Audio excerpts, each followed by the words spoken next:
Hey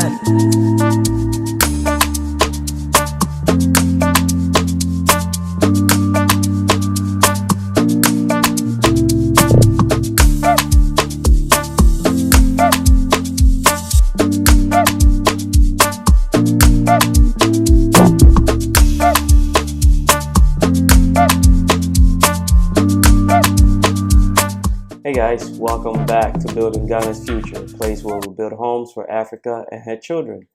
Thank the Most High for blessing us with another beautiful day. Okay, so today we're going to be breaking up the routine a little bit. Today we're going to be talking about 5 ways to avoid being scammed when it comes to purchasing home, land, or doing any sort of deal. When you're in the diaspora looking to purchase home in Africa. All right, so first thing I want to talk about is avoiding being pressured. All right, avoid being pressured to purchase anything. What do I mean by that? So I'm going to use myself as a prime example in this situation, not being pressured into making any purchase that could potentially be a scam or not turn out to be what it was meant to be. So in my case, I purchased a home, right? That was promised to be completed in 16 weeks. So 16 weeks to complete a 3-bedroom home.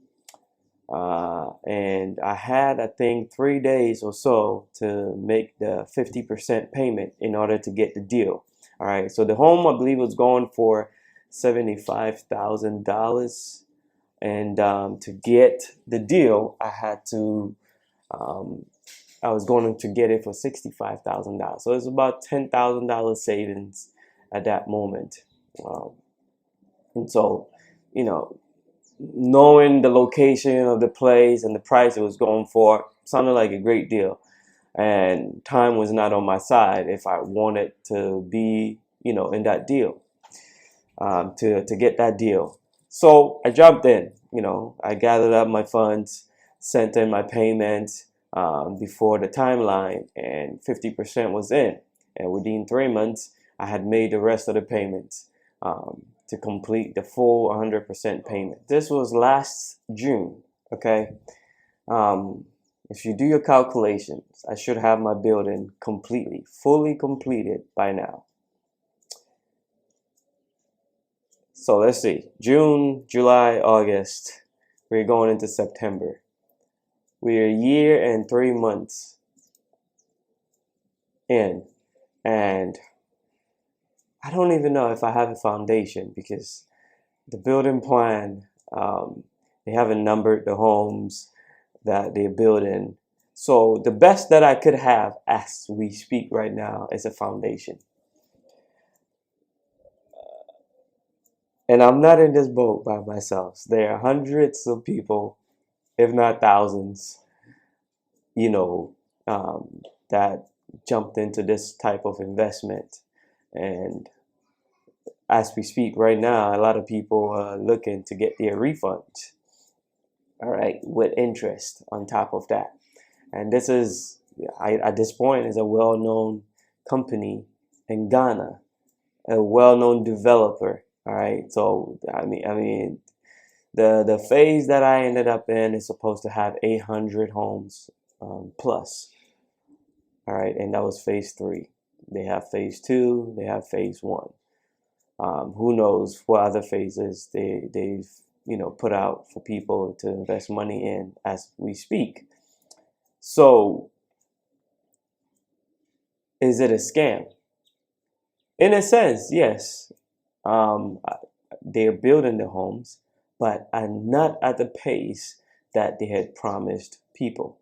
All right, 16 weeks compared to a year and 3 months is a vast difference. I mean, you can't, there's no excuse. I know that there are mistakes and, it's construction, things happen, delays, all these things happen. But a year and 3 months to 16 weeks, there's no explanation for that. Obviously, a lot of people will see it as a scam, right? if there is nothing for them to show for their building. So that was, example number one. Avoid that pressure of being forced to make a payment, quick payment for something when there's really no reason for you to be rushed. All right, it's a big investment that you make in buying a home, buying land, whatever it is that you are trying to purchase. When you put in that kind of money, we're talking about thousands of dollars into it, you have to take your time and to make sure that you're investing in somebody or a company that really has a high integrity and is going to be able to deliver what they promise. Okay, so that's number one. Number two, make sure you do a background check. Okay, in the sense of doing purchases in Africa, when you're not here, even when you are here, the system is not set up in the way that it's set up in the US or probably in Europe. So it's hard to verify who you are dealing with and have any solid information on who, that person or company. Okay, so you're limited in that sense. So you have to use whatever resource that's available to you to gather up as much information as much as possible before you go into an agreement with this company or a person. Okay, I'll use myself again. When I was purchasing land, I was purchasing farmland. Okay, we tried to go through a chief, that had land available for sale. Now, how do you do a background check on a chief that does not even have a social media account? You can't. To be honest with you, you can't. There's no way to verify. So it's word of mouth. Who do you know that has used this person or company's services before? In my case, I was going through a preacher, my parents' pastor, to help us with this process. So he had purchased land from this family many, many years ago. I think over 20 years ago. So he was the one that, led us to the chief to help us get this land. So obviously he vouched for them, but he knew that time had changed. The current chief was not the actual person that he had purchased from. That was his father that he had purchased land from. So he knew his father and he knew the son, but he had never really conducted business with the son. It was the father that he conducted business with. So he could vouch that the family was a decent family, that,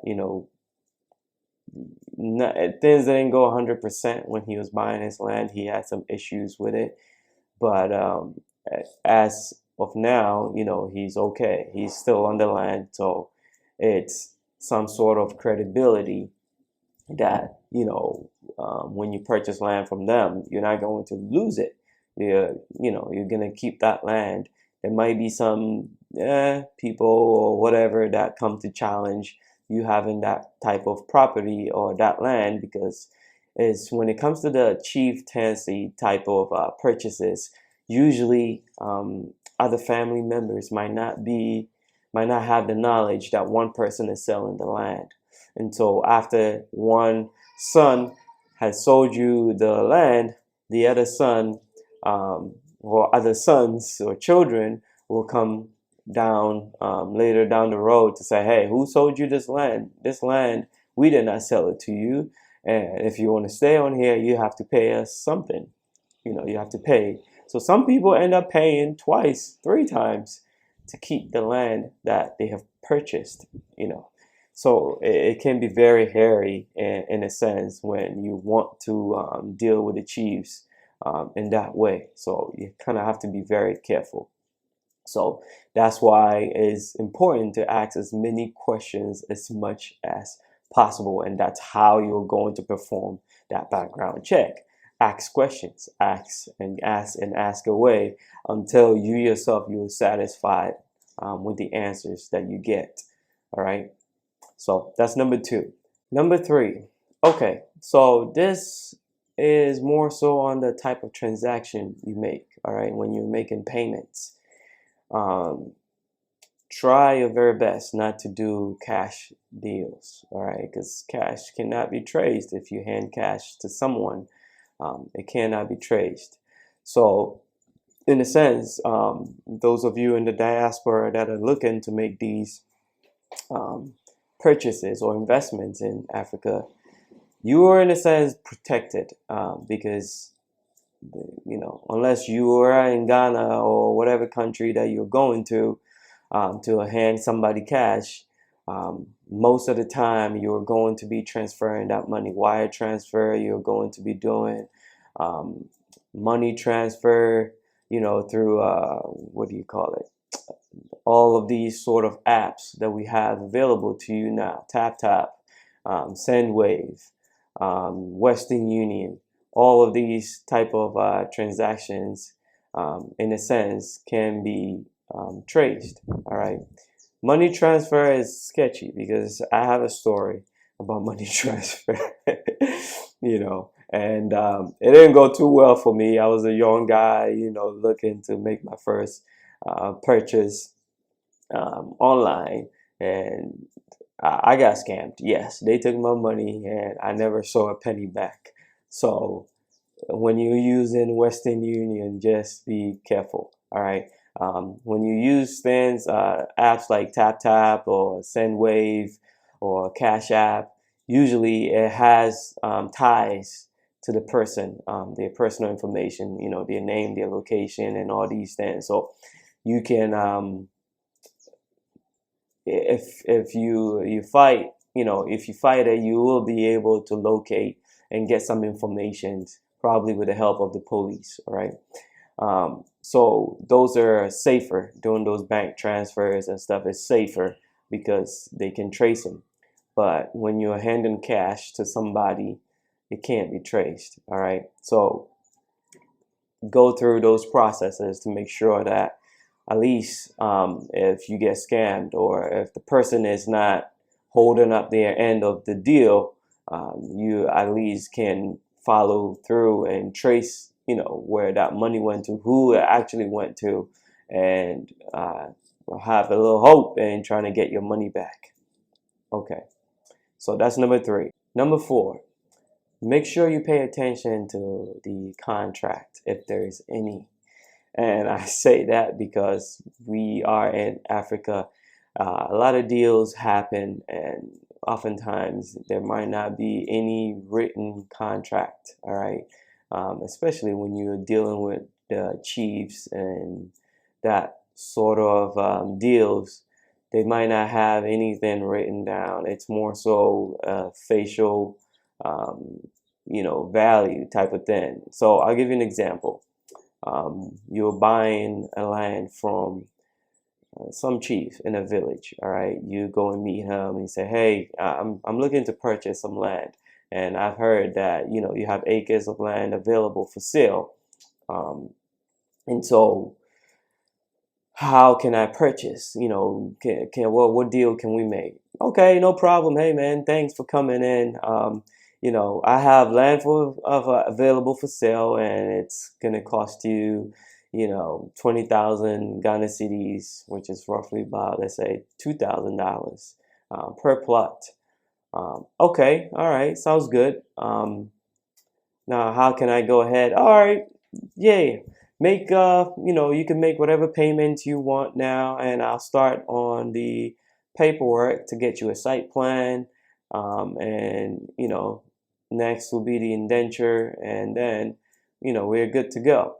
So oftentimes when people get into these type of situations, they want to lock in the deal, especially if they feel like they have found a great deal. All right, prime location, price is cool, and they have the money right there and there to make the purchase before somebody else comes in and snatches that opportunity. Okay, so they put all money down. Here's the money, to try to get the people to work faster, to get the paperwork done as soon as possible, and boom, everything is done. One thing I've noticed um, in dealing with people in Ghana or Africa in general is you don't want to pay everything up front. It's different in the diaspora. Like, I live in the States, obviously, for quite some time, and now I'm back home in Ghana. In the States, the system works over there. When you make payments, most of the time, whatever is promised is delivered on time. One thing that I've noticed here is when you make all the payments at once, people tend to relax, and the timeline that they give you, it's more than likely not going to be the timeline that you receive the product for which you paid for, or the services for which you paid for. So it's very, I would say it's a safe bet to always go half in, right? Put 50% down to see some progress, to see how things are going. And if the person agrees, you make the other 50% when the servicing or services is completed. Okay, so in the case of buying land, you put 50% down or 25% down. And then, once the paperwork is ready for you, you can make the remaining payments. Now, we do have real estate companies that have their pricing already in place.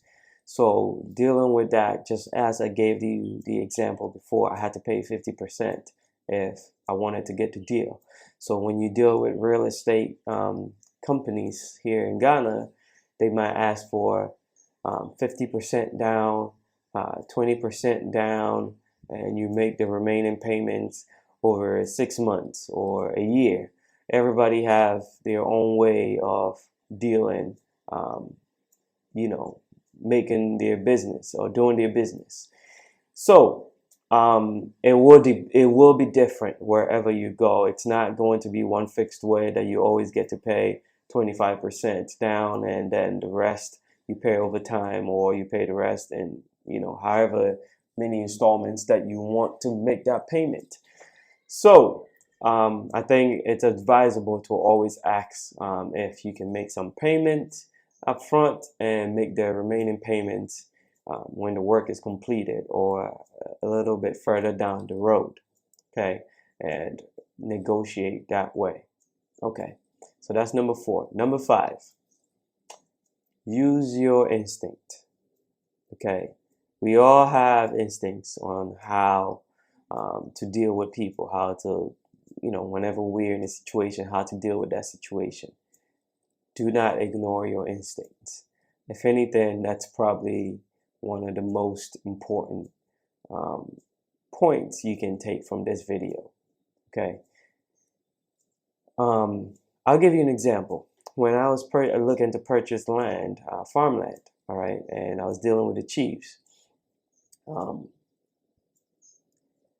After going and getting a surveyor to survey the entire land that I wanted to purchase and conducting a search, the chief had told me that he sold the land to somebody else, and that he wanted to give me another piece of land, a little bit further down the road. My instinct told me to just let that go. Don't purchase from him. And so I stopped. Though I had already invested money in it, by hiring a surveyor, paying for their services, which was not, cheap. I had to let that go. Why?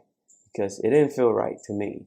Um, if you're not honest enough to, when you start a deal with somebody and then back out and do something completely different, I don't think you'll be honest enough to sell me a land that's yours. For all I know, his siblings or some other family members could come to me down the road and say, hey, that land did not belong to my brother or to my family member. And so you pay the wrong person and you're supposed to pay me. I'm the rightful owner of the land that you are currently sitting on. And so I backed out of that deal, and that was the end of that. Okay, so these are the type of things that you kind of have to pay attention to. People have to be honest in their dealings, and if you get one flag, two flags, three flags, don't keep sitting there and hoping that things are going to get better. All right. Where we live at, I mean, people are trying to survive over here. People are, and because of that, they're going in many directions that's not right when they deal with people, and especially when you are from the outside, they try to take advantage of that. So don't be naive in thinking that everyone has your back when it comes to, dealing with people in Africa. Okay, I know some of us get very excited about the fact that we want to come home and build and connect with our people, but not everyone here is in that same mindset, So just keep that in mind and try to deal with genuine people that actually have your best interest in mind, and you should be okay. You should be fine. One reason that I came home was to be that connect for people, to because I have lived on the outside too before, right? I've lived in the diaspora for many years, and so I understand how it feels to be able to work very hard for yourself and your family, gather up some money and try to build back at home or in the African continent, and not having any trustworthy person to do the job for you, right? Not all of us are able to leave America or Europe to come home and to stay here and to build our houses, right? Because most of us, that's a source of income. So if you move back to Africa, then you will not be able to accomplish your goals. So this is where I step in. I have taken that leap of faith to come in and to be that connect for all of you that are out there that are hoping to build something here. I understand how it feels like to be out there and wanting to build here. And so my goal is not to act like the ones that have been here that do not understand the struggle, that don't understand how it feels like to be in that position. All right. So in a sense, I'm not calling myself Christ or Yahusha, but it's like he went through a process, right? He came down on earth to die for our sins and to be able to have that mercy when we commit sins, to be able to understand us and to be the middleman between us and God, and to vouch for us and to forgive our sins, because he understands what it feels like to be human. So in other sense, that's my position as of now. I have lived on the outside. I know how it feels. And now I'm here so that I can be that connect for you all that are out there, to stand in place for you, to help you accomplish your goals without you having that fear that somebody is going to scam you. All right. So It is a lot of work.